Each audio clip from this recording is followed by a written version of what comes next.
fun activity for you. Now, I know many of you, like myself, haven't gotten to see your friends as often as you'd like in person. And probably like me, you've created fun and different ways to communicate, whether it's just playing games or Skyping or things like that. But I have a friend that I haven't seen in a while, and we both share a love of science.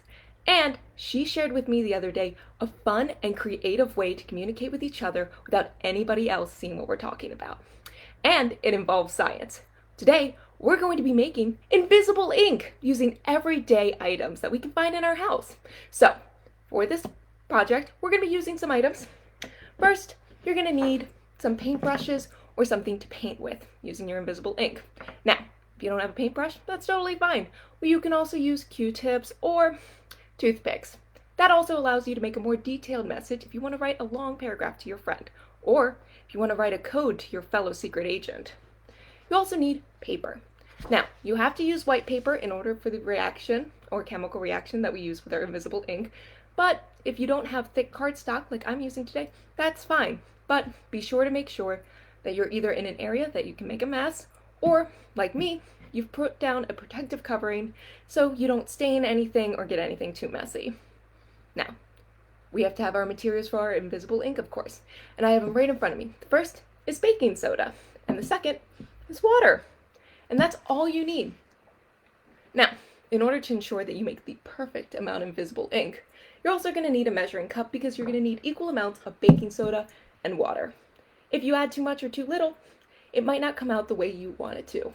So, with that in mind, we're going to have our measuring cup, our baking soda, and add our water.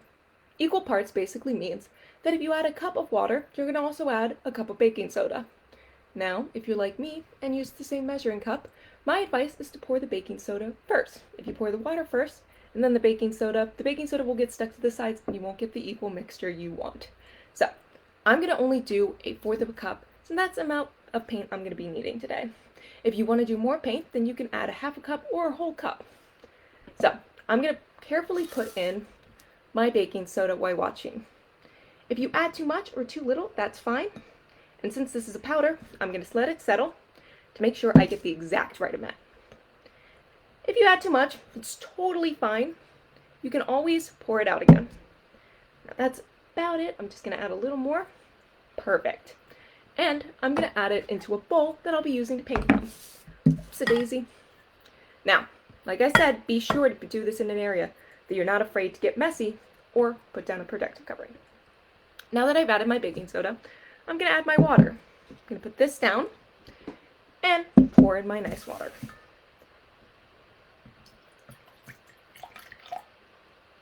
That is right. And so once I add it, I'm going to stir. Now, if you're not intending to use a paintbrush, that's fine. I'll be using mine today. And I'm going to mix it until the mixture is completely mixed and there's no clumps of baking soda. Now, if you're doing this today, you might notice that the baking soda will eventually settle. That's fine. Just keep stirring it to make sure that you have your perfect mixture of invisible ink. Now, I'm going to set this aside, and I'm going to put out my paper cardstock, and I'm going to put these away so I have all the room to paint. Now, you can convey invisible messages in any way you want. Right now, I'm going to say hello to my friend and write her a nice letter. So, I'm going to put my paper like this, and I'm going to put down my invisible ink. You can't see anything, but you can see it in person, and it'll make wet marks. Now, the thing to remember is if you want the message to turn out well when you eventually add the chemical component to reveal your ink, be sure to add at least 2 layers for each paint stroke. It might be a little hard because you're unable to see the paint, and that's okay. I did this a couple times beforehand, and I made a couple mistakes, and that's totally fine. Let me tell you, all great scientists make mistakes. It's a willingness to keep going afterwards and keep trying that makes them great. So, I'm finishing up my word, and I'm going to add a little bit of doodles and go back over everything, just to ensure that my friend can see that secret message I want her to. Alright, done! Now, maybe you're like, I don't want to write a letter. I want to do something different. And that's awesome! You can also show a picture. Maybe you're a secret agent and you're trying to show your operative where that hidden message is. That's cool. So, I want to show my friend what my day looks like today. So I'm going to draw a picture of my house and neighborhood. And you can do that by doing a little bit of landscape and then coloring in. You can do that in all sorts of ways. I'm going to do a rolling hill and some trees and maybe even my house. Now, today is very sunny for me. So I'm also going to add a big sun in the corner. And finally, a big house. Now, like I said, be sure to add extra layers, but you don't want to add too much because it'll take very long to dry. And you don't need to put on big globs of it. Just enough that it makes kind of a textured picture without even seeing it. I've added my house, and I think I'm going to add a tree right under the sun that's right next to my house. Add a little bit more, and as you can see, I'm coloring it in. Now, you're not going to be able to see it because our invisible ink, but you'll be able to see that the color fills once we add our second component. I'm going to put that aside, and I'm going to do one last painting. Now be sure to give that in an area that it dries, and don't stack them on top of each other because it might disrupt our invisible ink. And I'm going to stir again to ensure that my mixture is perfect. And I'm just going to write a message about how much I love working at Port Discovery. And again, I'm going to dip my thing in and do it. Now, if you're going to do a more detailed message using toothpicks or Q-tips, that's great. I just want to remind you that, again, you should go back over and don't be discouraged if the message doesn't show up as clear as you want it to initially. I'm going to add P for Port, D for Port Discovery, and I am done.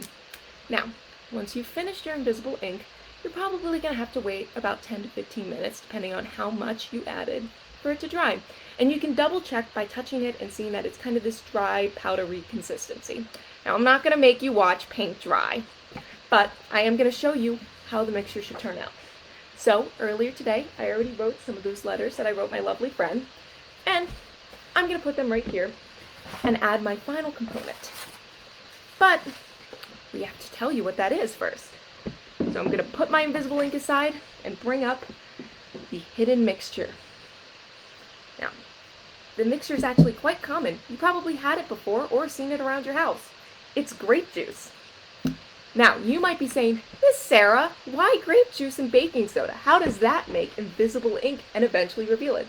And that's a great question. You see, grape juice is acidic in nature. It's an acid, where baking soda is a base. Now, if you're not familiar with that term, that's okay.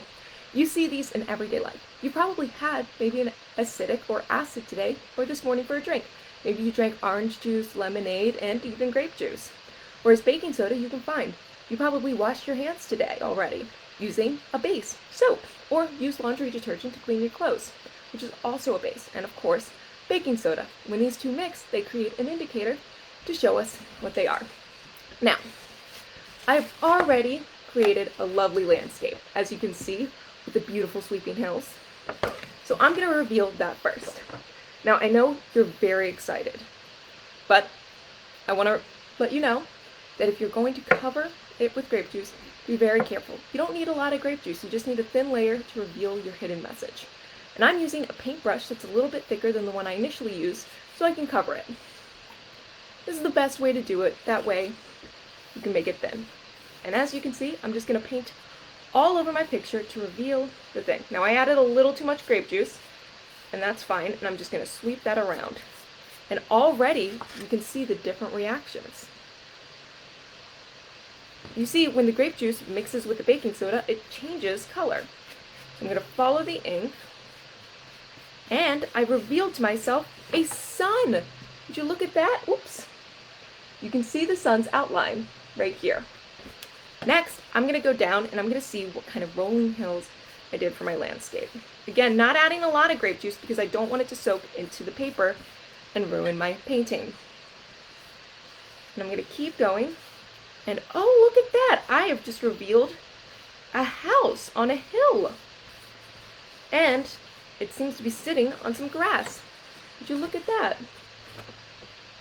Nice! So we have a sun and something else over here. Let's see what that is. You see, as you slowly add it. Now, I'm going to be honest with all my friends. While this is turning out absolutely amazing, It took me a couple tries to make it absolutely perfect, and that's okay. Just remember that if you added too much baking soda or too much grape juice, just to go back and try again. Now, I'm almost finished revealing my hidden message and my hidden ink, and there we go. You see, it's a landscape like I drew for my friend, even with a house, a tree, and a bright sun. Alright, I also have another one. This is my message for my friend. Like before, I'm going to add a thin layer of grape juice. And I'm going to start below. Wow, look at that. Even better. Now, like I said, you want to add 2 layers baking soda at the very least to create the mixture. And I'm going to reveal in a second what it should say. Hello, friends! See?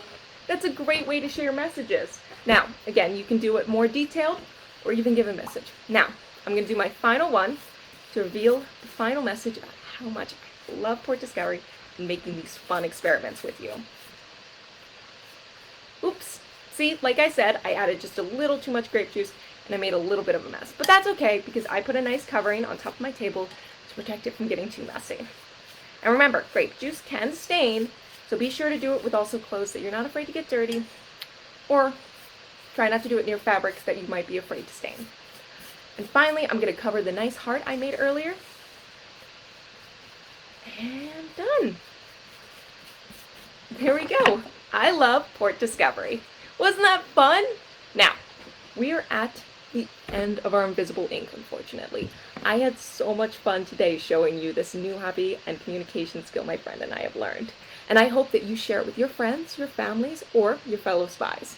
Now, I hope you all have a great day. If you want to share your own invisible ink messages, feel free to share them with us, and we would love to see them. My name is Miss Sarah, and have a great day today.